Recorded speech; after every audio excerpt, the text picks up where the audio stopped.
নমস্কার বন্ধুরা, আমার চ্যানেলে আপনাদের স্বাগত জানাই। আমরা ঝান্ডি থেকে সকাল 10:30 নাগাদ রওনা দিয়েছিলাম। পথে এক জায়গায় চা খাওয়া হয়েছিল আর কিছু কেনাকাটা করা হয়েছিল।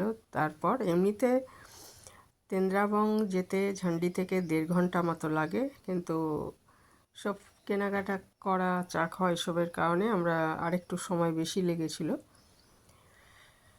তো ঝান্ডি থেকে তেন্দ্রাবং যাওয়ার রাস্তা বেশ সুন্দর, খুব সুন্দর রাস্তা। গিয়ে তেন্দ্রাবংয়ে পৌঁছে প্রথম আলো হোমস্টেতে পৌঁছে অবাক হয়ে গেলাম যে এত সুন্দর জায়গায় হোমস্টেটা। চারদিকে হচ্ছে পাহাড় আর উপত্যকা অঞ্চলে হোমস্টেটা অবস্থিত। মুগ্ধ হয়ে গেলাম যে এত সুন্দর জায়গাটা, মানে সত্যি আমার পক্ষে বর্ণনা করা সম্ভব না। তো এটা এই যাওয়ার সময় তোলা হয়েছিল ঝান্ডির রাস্তায়। আর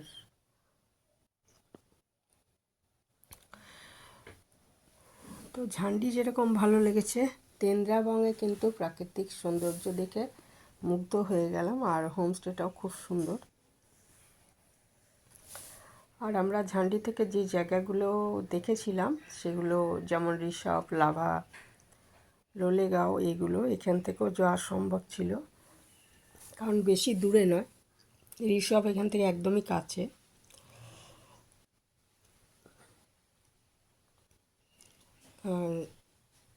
তো আমরা ওই জায়গাগুলো আগেই ঘুরেছিলাম বলে আমরা পরের দিন অন্য জায়গায় গেলাম, সেগুলো বলছি পরে। তা আমরা তেন্দ্রাবংয়ে পৌঁছে গেছি। এর প্রাকৃতিক সৌন্দর্য সত্যি অসাধারণ। আর ঘরগুলো হচ্ছে সব পূর্বমুখী, ওই জন্য সূর্যের প্রথম আলোটা এই হোমস্টেগুলোর ওপর পড়ে। 5টা কটেজ রয়েছে আপাতত, আর একটা নতুন তৈরি হচ্ছে। আর কটেজগুলোর নামও খুব সুন্দর। আমরা যে কটেজটায় ছিলাম সেটার নাম হচ্ছে অবসর, এই যে দেখাচ্ছি আমি। এছাড়া আরও সুন্দর সুন্দর নাম রয়েছে, সেগুলো আমি পরে দেখাচ্ছি। দেখুন, খুব সুন্দর করে সব রয়েছে জিনিসগুলো। 3 জন থাকতে পারে। আর এখানে দেখুন একটা টাওয়েল ছিল, আর শাওয়ার জেল যেরকম থাকে, শ্যাম্পু আর ময়েশ্চারাইজার ছিল, একটা সাবান ছিল। আর এখানে একটা আয়না রয়েছে টয়লেটে ঢোকার আগে, একটা র্যাক রয়েছে। এই বাইরেটায় প্রচুর গাঁদা ফুল ফুটেছিল এবং একটা খুব সুন্দর দোলনা। তো এটা মানে খুব ভালো লাগছিলো। আমরা অনেকবারই এই দোলনায় চড়েছি, সেটাও ফুল দিয়ে সাজানো। আর এটা হচ্ছে ভিউ পয়েন্টটা। এই ভিউ পয়েন্টটা থেকে এই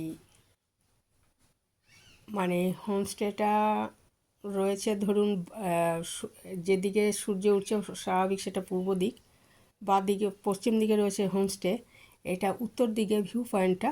এই উত্তর দিকে কিন্তু নাথুলা রেঞ্জ এবং আরও কিছু রেঞ্জ দেখা যায়। সন্ধেবেলা অমিতবাবু, এটার হোমস্টেটার মালিক হচ্ছেন অমিত কুমার সরকার, উনি আমাদের সব দেখিয়ে দিচ্ছিলেন। আলোগুলো যখন জ্বলে উঠলো সব দেখিয়ে দিচ্ছিলেন। আমার আর সব মনে নেই, নাথুলা রেঞ্জটা মনে আছে, যেটা সিকিমে অবস্থিত, এবং আরও কিছু রেঞ্জ দেখা যাচ্ছিল। আর এটা হচ্ছে খাওয়ার জায়গাটা, সেখানে অসাধারণ সব রয়েছে, ফটো রয়েছে।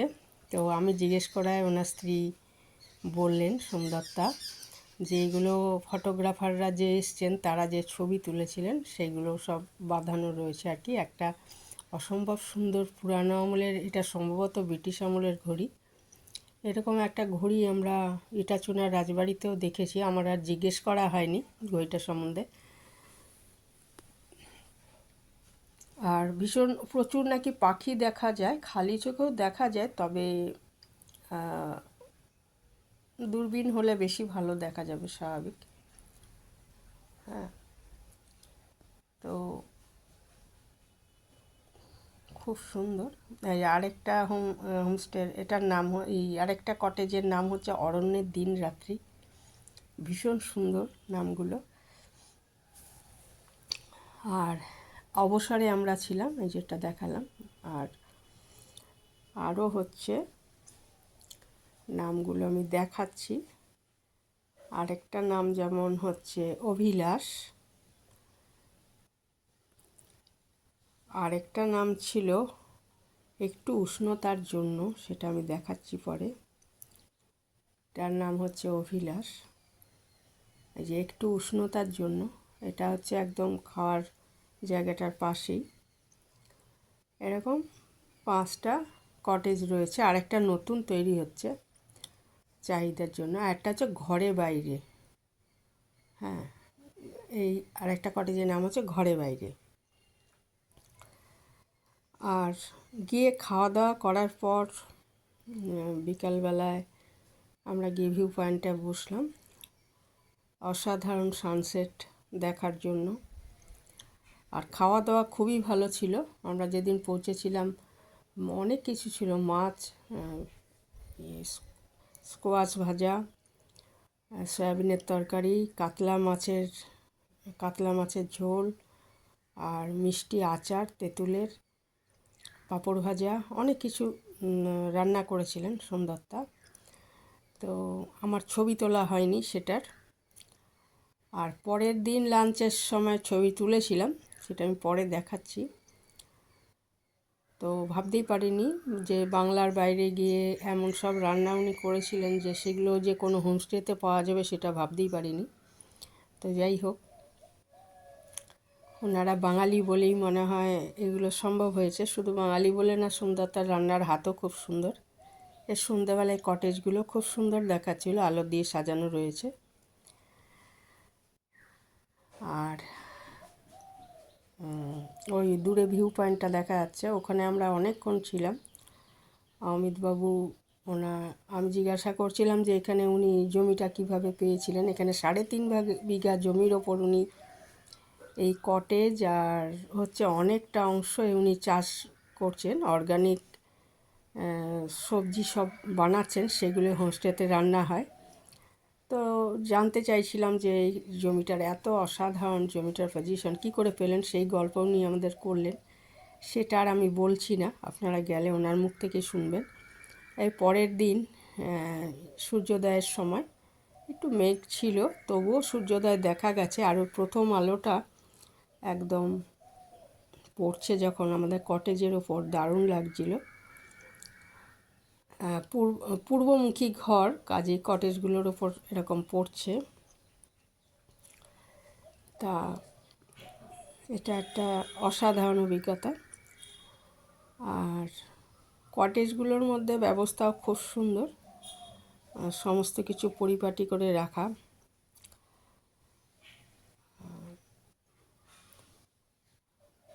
আর সবচেয়ে ভালো লেগেছে আমার এই হোমস্টেটার পজিশন, চারদিকে পাহাড় আর পাইন গাছ, আরও অনেক রকমের গাছ। এদিকে সামনেও পাহাড়, সেখান থেকে সূর্যোদয় হচ্ছে। উত্তর দিকে প্রচুর পাহাড়, সব চারদিকেই পাহাড় রয়েছে। এটা হচ্ছে আমরা যেদিন চলে আসব, আমরা 2 দিন ছিলাম। তৃতীয় দিনের দিন ব্রেকফাস্টে সোমদত্তা লুচি, ছোলার ডাল আর একটা ক্ষীরের ডেজার্ট বানিয়েছিলেন। খাওয়া দাওয়া মানে সবগুলো তো আমার তোলা হয়নি, আর যেদিন পৌঁছেছি সেদিনও অনেক কিছু খাইয়েছেন। যাই হোক, তাই এটা পরের দিন আমরা প্রথমেই একটা শিব মন্দিরে গেলাম, বার্মিয়ক শিব টেম্পল, খুবই জাগ্রত শিব মন্দির। ভেতরে ছবি তোলা বারণ, তাই ভেতরের ছবি দেখাতে পারলাম না। পুরো মনে হচ্ছে যেন গুহার মধ্যে শিবলিঙ্গ রয়েছে, এবং সেই শিবলিঙ্গ প্রতি বছর নাকি বৃদ্ধি পাচ্ছে। এটা আমি দেখেছিলাম নেটে। পুরোহিত ছিলেন, কিন্তু তাকে আর জিজ্ঞাসা করা হয়নি। উনি আমাদের প্রসাদ দিলেন আর কপালে সব টিপ দিয়ে দিয়েছিলেন। আর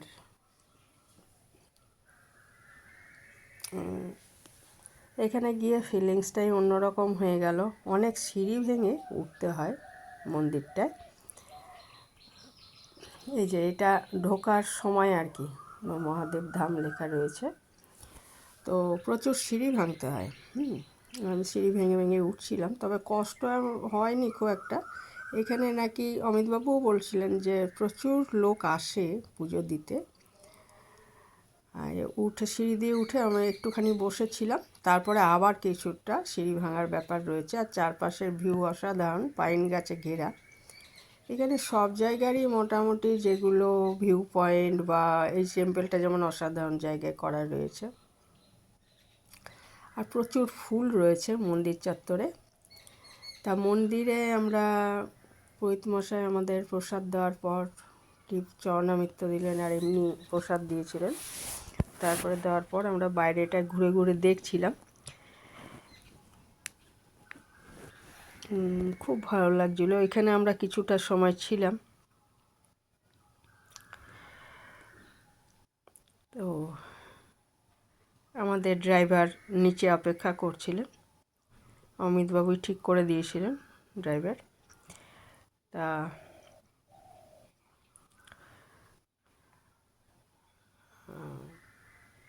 মন্দির দেখে নিচে যাওয়ার পর তারপরে আমরা এক জায়গায় চা খেয়ে তারপরে পরের একটা বাংলো দেখতে যাব, সেটা পরে বলছি।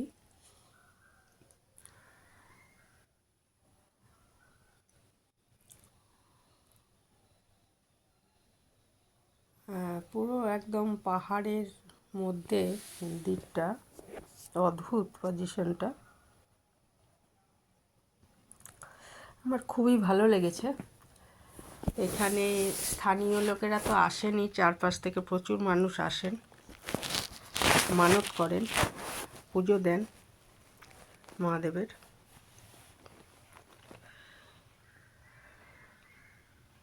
এখানে একটা একটু ঝর্ণার জলের মতো পড়ে, একটা পুকুরের মতো হয়ে আছে, মাছ আছে।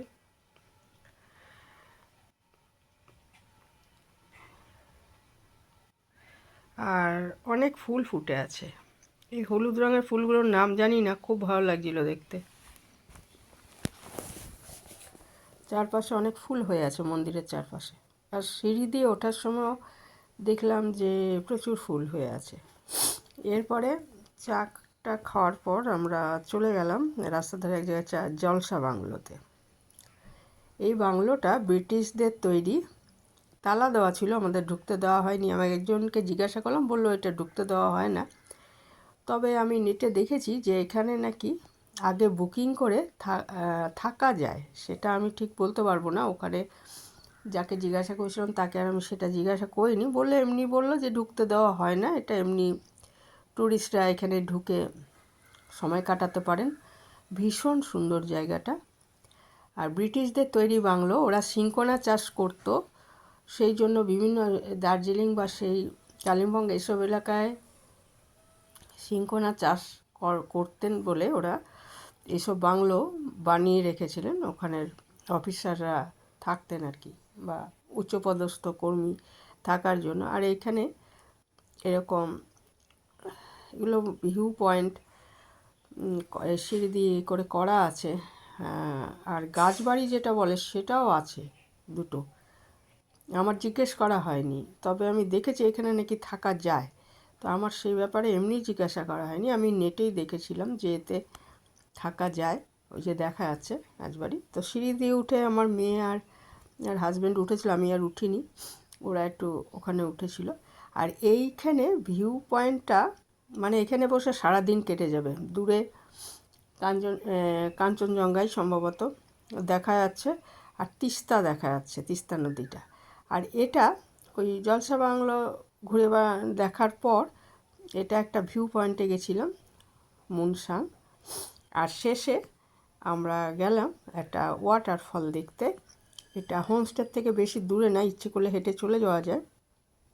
এটার সময় এটা গেছিলাম ডুকা ওয়াটারফল। ফলটা ছোট হলেও বেশ সুন্দর। ছোট বলছি এই কারণ সিকিমে আমরা প্রচুর বড় বড় ওয়াটারফল দেখেছি, চওড়া এবং উঁচু, সেই হিসাবে ছোট বললাম। তো বেশ ভালোই। এখানেও আমরা একটু থাকলাম, তারপর হোমস্টেতে ফিরে এসেছিলাম। আর জলসা বাংলোটা এত সুন্দর যে সেটা নিয়ে আলাদা একটা ভিডিও করা যায়, তো ভিডিও একটুই দেখিয়েছি আমি। তো ভীষণই সুন্দর, বিশেষ করে চারপাশের দৃশ্য ভীষণ সুন্দর। ডুকা ওয়াটারফল দেখে হোমস্টেতে ফিরে দেখি সোমদত্তা অনেক কিছু রান্না করেছেন। শিমের চচ্চড়ি, তারপরে হচ্ছে ঢেঁকি শাক। কালিম্পংয়ে বসে ঢেঁকি শাক খাবো, তেন্দ্রাবঙ্গে বসে সেটা কখনো ভাবিনি। মোচা, নারকেল ছোলা দিয়ে মোচা, ডাল, পাঁপড়, ডিম। ওরা একদিন ডিম, সব হোমস্টেগুলোতে একদিন মাছ দেন আর বাকিগুলো চিকেন দেন। নিরামিষ খাওয়ার, শুধু নিরামিষ খাওয়ার কোনো ব্যাপার নেই, নিরামিষ তরকারি তো থাকেই সাথে। খাওয়া দাওয়ার পর কিছুক্ষণ বিশ্রাম নিয়ে আমরা চলে গেলাম আবার ভিউ পয়েন্টে, একটু সানসেট দেখলাম। আগামীকাল আমাদের চলে যেতে হবে। তা সেটা সোমদত্তার হাতের রান্না কিন্তু অসাধারণ। হ্যাঁ, এখানে এই যে ঢেঁকি শাক সামনেরটা, ওইদিকে মোচা আর পাঁপড়, ডাল, আর হচ্ছে এটা দেখুন, অসাধারণ লাগছিল আকাশটা। তো কোথাও যদি নাও যান, শুধু এখানেও 3-4 দিন আরামসে কাটিয়ে দেওয়া যায়। অসাধারণ প্রাকৃতিক পরিবেশ, হোমস্টের খুব সুন্দর সুযোগ সুবিধা, আর সোমদত্তার হাতের রান্না। এইগুলোতে আপনি 3-4 দিন আরামসে কাটিয়ে দিতে পারেন যদি কোথাও নাও ঘুরতে যান। তো এখানে আবার যাওয়ার ইচ্ছে রইল। অমিতবাবুও বলছিলেন যে যারা একবার আসেন তারা অনেকে, বেশিরভাগই আবার ওনার ওখানে যান ঘুরতে। সত্যিই খুব ভালো লেগেছে আমাদের। এটা আমরা পরের দিন চলে আসছি, সেই সময় ব্রেকফাস্ট অনেক কিছু রান্না করেছিলেন নিয়ে, লুচি, ছোলার ডাল, এসব মিষ্টি। আর ওটা হচ্ছে আমাদের চলে আসার সময় ছবি, অমিতবাবু, আমরা আর ওই ওনার স্ত্রী সোমদত্তা। তারপরে আমরা তেন্দ্রাবংকে বিদায় জানিয়ে, প্রথম আলো হোমস্টেকে বিদায় জানিয়ে চললাম নিউ জলপাইগুড়ির পথে, অমিতবাবুরই ঠিক করে দেওয়া ড্রাইভারের সাথে। আমার নাম আর জিজ্ঞাসা করা হয়নি, নামটা বলতে পারলাম না। তো আমাদের ট্রেন ছিল রাতে, আর এখানে তো আমরা 10:30টায় বেরিয়ে গেছি সকালে, কারণ চেক আউট টাইম ছিল 11টা। ওই জন্য পথে আমরা দুটো জিনিস দেখলাম। একটা হচ্ছে একটা অসাধারণ মনাস্টারি, আর সেই মনাস্টারিটা দেখে আমরা তারপরে ওখানে কিছুক্ষণ সময় কাটিয়ে পরে একটা ক্যাকটাস রয়েছে, গার্ডেন রয়েছে, একটা নার্সারি রয়েছে, সেখানে অনেকটা সময় কাটিয়ে তারপরে আমরা এক জায়গায় লাঞ্চ করে আমরা নিউ জলপাইগুড়ি চলে গেছিলাম। এটা মনাস্টারিটা কিন্তু ভীষণ সুন্দর। তা বাইরের থেকে ছবিটা তোলা হয়েছে, ভিডিওটা করা হয়েছে ছোট, এমনি ভেতরে ভিডিও করতে দেয় না, লেখা আছে আর কি, এমনি কেউ কিছু বারণ করছে না। সামনের দিকে দরজাটা বন্ধ ছিল, আর ভেতরে পাশে একটা দরজা খোলা ছিল, সেখান দিয়ে একজনকে জিজ্ঞাসা করলাম, তখন আমরা ভেতরে ঢুকতে পারি। হ্যাঁ, ভেতরে যান। তা ভেতরে গিয়ে মনাস্টারিটা ভীষণ সুন্দর। তো বাইরে থেকে যেটুকু ছবি তোলা গেছিলো, তারপর মনাস্টারিটা দেখে আমরা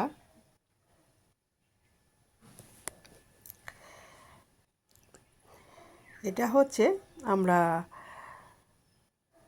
একটা ইয়েতে, একটা মিলিটারিদের ক্যাফেতেই চা খেয়েছিলাম, তার পাশের ভিউটা অসাধারণ ছিল, সেটাই দেখাচ্ছি।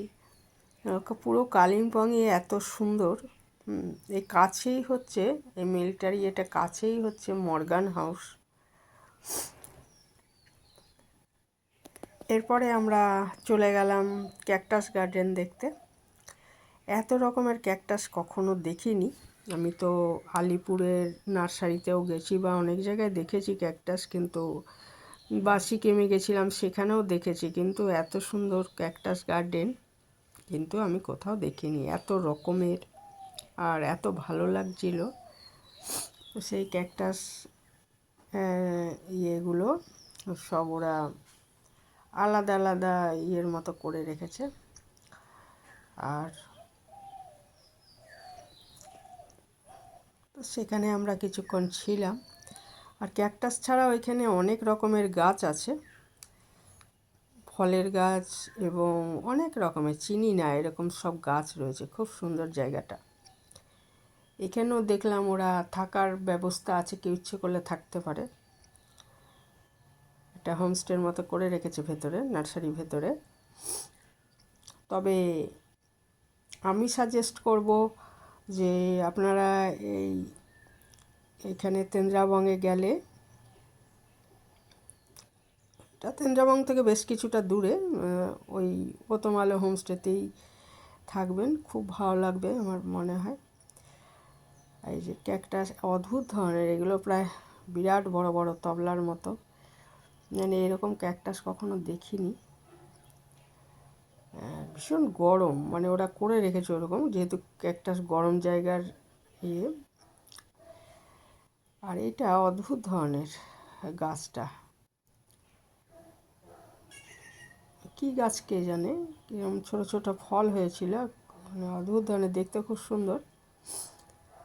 এরকম করা রয়েছে ভেতরে, বসাও যায়। আবার একটা জায়গায় দেখলাম চা কফি এগুলো বিক্রি হচ্ছে।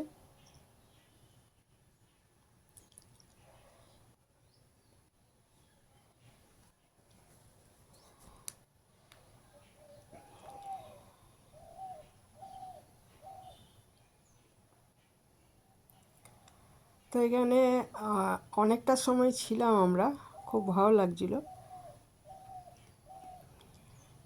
আর প্রচুর ফুলের গাছ, আর ক্যাকটাসটা মেন, কিন্তু তাছাড়া অনেক রকমের গাছ ছিল, চিনি না সব গাছ। ফলের গাছ ছিল, ফুলের গাছ ছিল।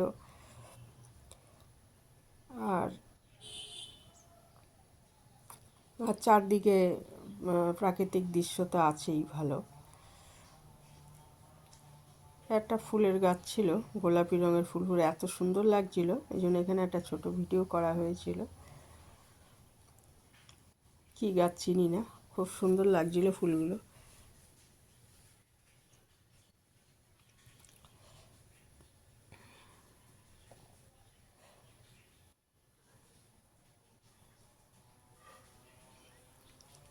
এই যে গাছটা কীরকম ফল হয়ে রয়েছে। আর এখানে এই ফুলগুলো তো অনেক জায়গায় দেখলাম, হলুদ রঙের, আমি নাম জানি না, চেনা ফুলই কিন্তু নাম ঠিক মনে করতে পারছি না এখন। এরকম ফুল দেখেছি আগে। আর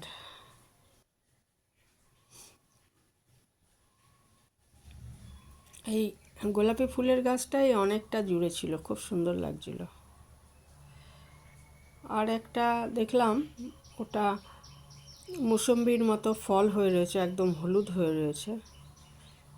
মুসম্বি কি ছোট ছোট বাতাবি লেবু বুঝতে পারলাম না,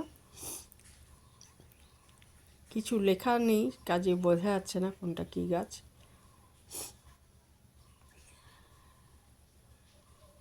আর এই অক্টোবর মাসে এবং নভেম্বরেও শুনেছি আর আমরা অক্টোবরে গেছিলাম, এই দিন হচ্ছে 24 তারিখ, 24শে অক্টোবর। তো একদম ঝকঝকে থাকে আকাশ। এই সময়টা ঘোরার জন্য একদম আদর্শ, এই দার্জিলিং, কালিম্পং এসবের জন্য। আমি স্ক্রিনে এর নাম দিলাম, অমিতবাবুর নাম আর অমিতবাবুর কন্ট্যাক্ট নাম্বার সব দিয়েছি। তেন্দ্রাবং তথা কি বলবো, প্রথম আলো হোমস্টেতে দারুণ লেগেছে আমাদের, এখানেই শেষ করলাম।